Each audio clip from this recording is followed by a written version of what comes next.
Halo teman-teman, Assalamualaikum warahmatullahi wabarakatuh. Jadi karena lagi momennya gempa Cianjur ya, kita sharing-sharing ilmu sekaligus biar menambah pengetahuan teman-teman. Jadi banyak yang bilang bahwa ataupun emang banyak berita bahwa sesar Cimandiri ini mengakibatkan ataupun memicu gempa di Cianjur. Ya, emang ada kaitannya dengan sesar Cimandiri. Kenapa? Karena sesar ini yang ada di tepat di selatannya Cianjur, teman-teman. Nah, untuk itu kita akan bahas di konten kali ini. Oke, kita mulai aja. Jadi, sesar Cimandiri ini terletak di selatannya Cianjur.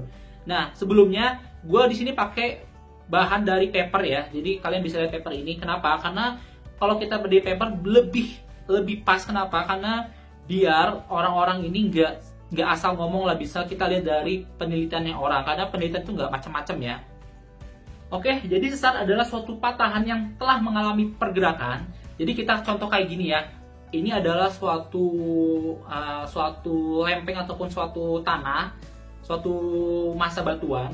Nah, kalau misalnya ada tekanan ataupun subduction dari sini, dia menekan dan akhirnya dia seperti ini, teman-teman. Nah, karena ada deformasi yang seperti ini mengakibatkan bagian dari sini patah. Nah, patah di sini patah misalnya. Nah, patah ini yang dinamakan sesar. Jadi kenapa patahan itu terus bergerak? Karena dia sudah patah dan ini bagian sisi sebelah kanannya sini ya. Ini terus menumbuk. Jadi saat ada tumbukan itu terus menerus, jadi patahan ini pun bergerak dan itu yang mengakibatkan gempa ya, teman-teman. Nah, sekarang kita bahas tentang sesar di Cimandiri. Cimandiri ataupun yang bisa disebut sesar Cianjur, ya, dia menyebabkan gempa di Cianjur ya, teman-teman.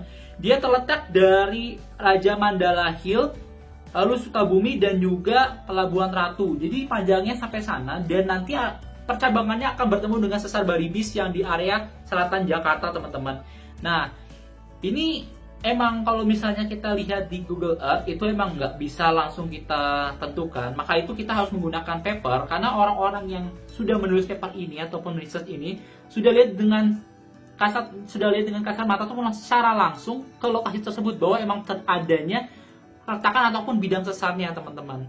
Jadi sebelum kalian menentukan itu sesar atau apa, kalian harus tahu dulu bidangnya ada atau enggak, apakah itu benar sesar atau enggak, ataupun cuma retakan-retakan belum terjadi sesar, masih kekar-kekar. Nah, kayak gitu. Jadi emang masih banyak banget yang harus teman-teman ketahui tentang sesar. Cuma mudahnya adalah kayak tadi, karena fungsinya kita tahu sesar adalah kita tahu di mana ada sesar itu, kita tahu gimana sih cara mitigasi bencananya. Contohnya, kalau misalnya kalian dekat-dekat wilayah sesar, berarti kalian harus meningkatkan kewaspadaan terhadap sesar ataupun terhadap gempa ya. Misalnya kalau misalnya kalian di rumah, kalian harus lihat konstruksi bangunannya, apakah anti gempa atau enggak. Terus kalau misalnya kalian punya rumah, harus menyediakan P3K ataupun obat-obatan. Dan yang lebih pentingnya adalah tempat kalian bersembunyi misalnya ya. Kalau kalian udah terjebak di dalam rumah, kan kalian yang penting adalah nggak panik ya. Karena mitigasi yang paling pertama adalah kepanikan. Kalau misalnya teman-teman bisa menahan kepanikan itu, menahan pressure dari kepanikan itu, kalian bakal lebih tenang saat terjadinya gempa. Bukan tenang kayak leye-leye ya, tapi enggak. Kalian tahu, gercep gitu taunya mau ngapain.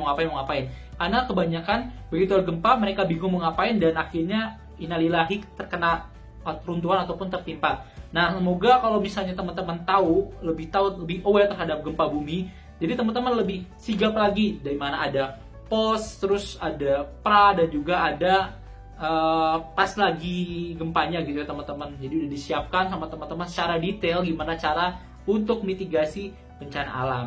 Jadi gitu, sesar Cimandiri apakah penyebab dari gempa di Cianjur? Ya, benar kalau misalnya dilihat dari kerangkanya bahwa karena emang yang memicu dari gerakan di gempa di Cianjur adalah sesar.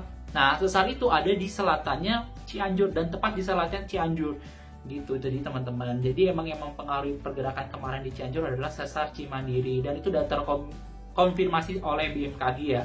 Jadi kalau misalnya kalian dapat informasi dari orang luar, kalau bisa disaring dulu, dilihat dulu. Pertama, kalau misalnya kalian emang bisa baca paper, kalian baca papernya apakah benar itu dari Cimandiri atau bukan, ataupun sesar yang lain. Terus yang kedua adalah tunggu informasi dari BMKG. Kalau BMKG udah ngasih press release-nya bahwa emang yang menyebabkan Cimandiri, ya udah berarti kalian yang dekat-dekat sesar Cimandiri harus waspada ataupun aware terhadap bencana gempa bumi gitu ya. Karena kayak kejahatan atau apa kayaknya bisa kita hindari, tapi kayak gempa bumi ataupun alam itu udah nggak bisa kita kendalikan. Gimana caranya, harus kita sedikit tekankan bahaya yang terjadi akibat bencana itu. Mungkin semoga aja ilmu yang ataupun sharing ilmu ini bisa bermanfaat, dan thank you semuanya. See you the next content.